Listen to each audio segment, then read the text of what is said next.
So what are you going to be talking about tonight? Well, yeah, well, tonight in particular, I'm going to be discussing why fatherhood is important. The reason why I've taken that particular angle of the topic is simply because in my work in the field, what often occurs, especially in relation to separations and stuff, often the issues of the father are often sort of minimized, not necessarily disregarded, but they're often minimized. And been working in the field for such a long time, I just got the sense that it's probably just as important to focus on the importance that dads have a role in the kid's life, even if the parents are separated. Dad still plays a highly important function in the development of children, and so the philosophy is that we should not exclude what dad brings to the relationship with children, even though there might have been some difficulties, even though there might be some behaviours that might be questionable, but that doesn't minimise the input that dad has in kids' lives. Has there been a big problem with the way society sort of seems to favour the female side of things in the law? Has that been a problem that you found that you've had to deal with a few fathers, or we're talking about Yeah, the wrong I track? think because law operates on precedents, and the law always considers the welfare of the woman, basically because of some situations in domestic violence has been extremely dangerous and it has cost lives. So by default in some of that, there's reasons why men have to jump through a lot of hoops in order to demonstrate that they're safe to be with the kids and all that sort of stuff. And so it can present with some really, really difficult challenges around access, supervised visits, and a whole range of things. And so I think the laws are in place for protection, and they're good laws in terms of, making sure that women are children safe. But it's just communicating making sure that dad is okay, he's prepared to work on some stuff, but don't completely exclude him from the process of being able to see his children. And unfortunately, it does take a long process, but there's a lot of good wisdom behind why it takes a long time once parents are separated and there has been a history of violence, or there has been a history of abuse of some kind, why it takes a long time for the process to be reconciled. Yeah. Oh, Yeah. good. Well, So I've that's just it. say we've So, just got a few people. That's okay. I can just say we've just got a few people joining now, so I'd just like to welcome you to the psychology webinar group number 1 webinar on fathers and sons with specialist Kevin O'Brien. He's just taking us through a few little things before we start at 8:30, and he's just explaining a little bit about what he does, and then we'll get into the content. So, how long have you been dealing exclusively, not exclusively, but sort of studying in father and son area, Kevin? yeah, it's been a while. I mean, since late 2006, early 2007, and it all came about because I was involved in an interagency program called the Camp of Courage, and that worked mainly with trauma-based advocates from refugees for torture and trauma. Just get it out properly. And so I was working in the men's field, working with male adolescents with men's counselling, and then a colleague asked me to get involved in this. So we went away on a camp, and this is where I got introduced to the Circle of Courage by Reclaiming Youth International authors of Dr. Larry Brentrow, Martin Brokenleg, and Dr. Martin von Brocken. And so I was there for 5 days, and I watched how the program worked. I watched what the youth workers and counsellors were doing with the young people. And what was interesting, and I expressed this interest to the camp organizer. I said, it's great that we're teaching all these young people, even though they're multicultural backgrounds and all that sort of stuff, these great and wonderful principles, and teaching them all these great skills. But I said to them, when they go back into community, and when they go back to where they came from, I'm just wondering who's going to hold them to account of what they learned. Being adolescents, they tend to forget or disregard some stuff and not fully understand things. And so with that in mind, I sort of started asking questions around, well, who would be the most appropriate person to talk to in order to, so that we can retain this knowledge and keep this good work that we do on camps going when their kids are back in community. So I went back to my agency at the time, and and they asked me, lots of questions about what we're doing, and I said we need to come up with a program that we can recruit parents to come in and to work with our young people, or work with young people, so that we do all this work not in isolation with young people, but we try and keep the community attached and focused in their approach. And so the idea, the first variant of my work was the Fathers Empowering Sons program with Anglicare WA, and I used the Circle of Courage, and I come up with some psychotherapeutical approaches and some cold approaches, working with trauma and refugee-based work with a good friend of mine, Joel Richards, at the time. And we started nutting out this program, we started out this ideas. We ran a few trials, we did a few things, and eventually it produced some really good results and had some excellent success. The program itself won an award from the Men's Advisory Group. And so from that point on, from 2007 to now, I've been sort of working towards, redefining what we do in terms of that. So the second variant, the Fathers and Sons project, which I'm going to be talking a lot about today, is a different approach, because in the first development of the program, it was more about focusing on the young person. But I've sort of changed my approach a little bit now to actually saying, hey, it's got to be with the dads or a significant other who's going to take responsibility for the child.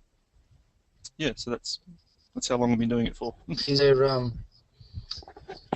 yeah, that's great. Now, just with Kevin O'Brien, who is a counsellor, trainer, and consultant.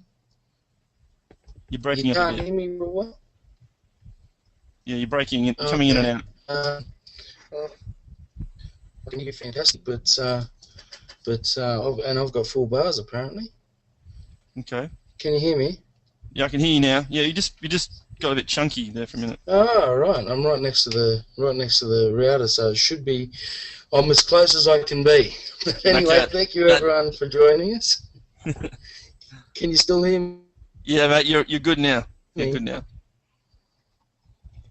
Oh, good stuff. Well, thank you everyone for joining us. We'll be starting in a couple of minutes' time. We've got Ch1 in Australia at the moment, so and he's spent some time in Tanzania apparently, Kevin. Sorry, can you repeat that again, please?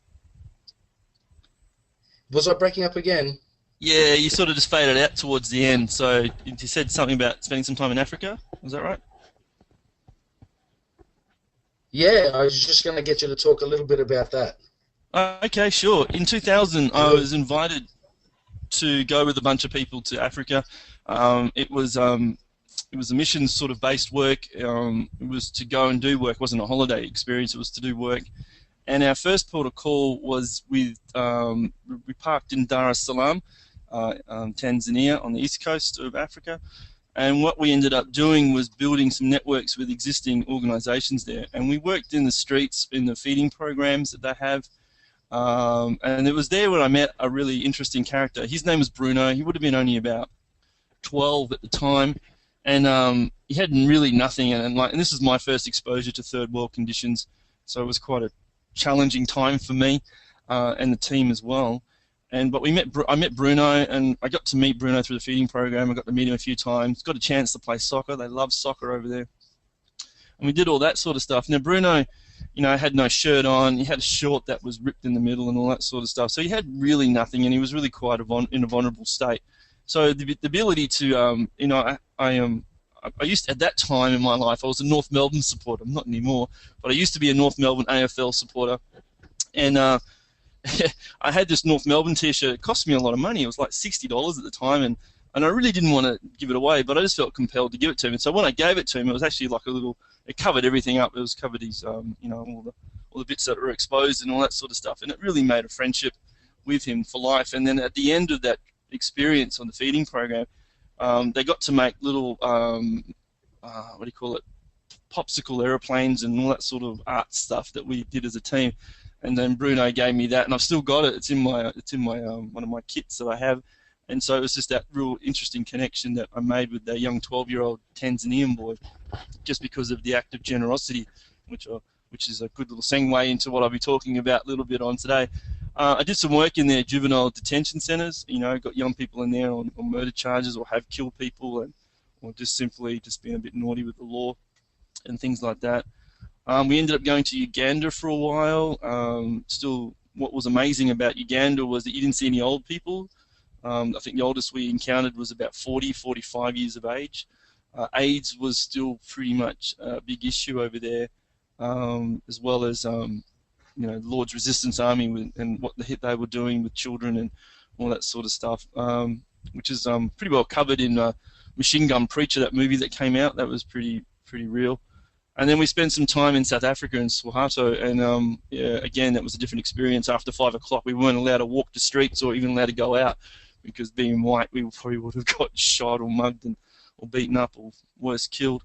And so there was all that sort of experience. But it was we ended up going to a small village north in South Africa near Kruger National Park, and again we just did some street work with kids and just a lot of humanitarian work, basically. Yeah, that was my time over there. I spent over about, I think it was at 6 weeks in Africa at that time.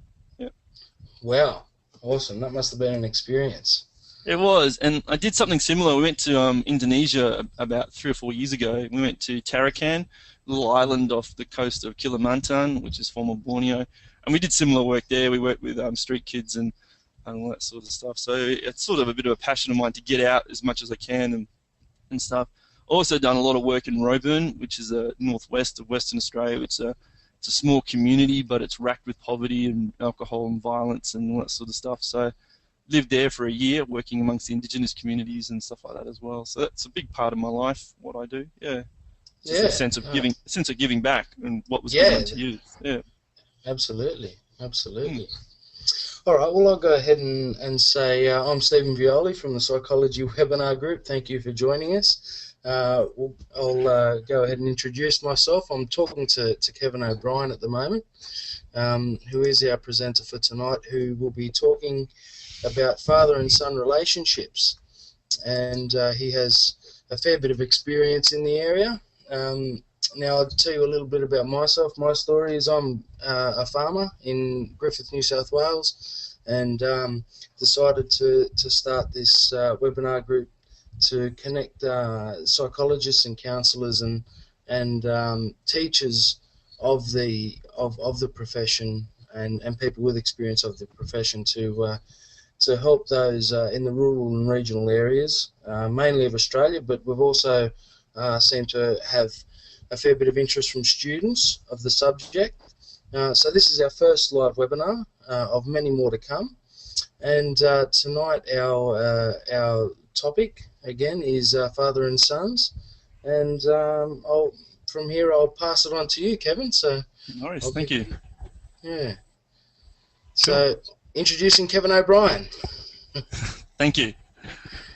So you got the PowerPoint there. So yeah, hi, welcome everybody, and want to share a little bit about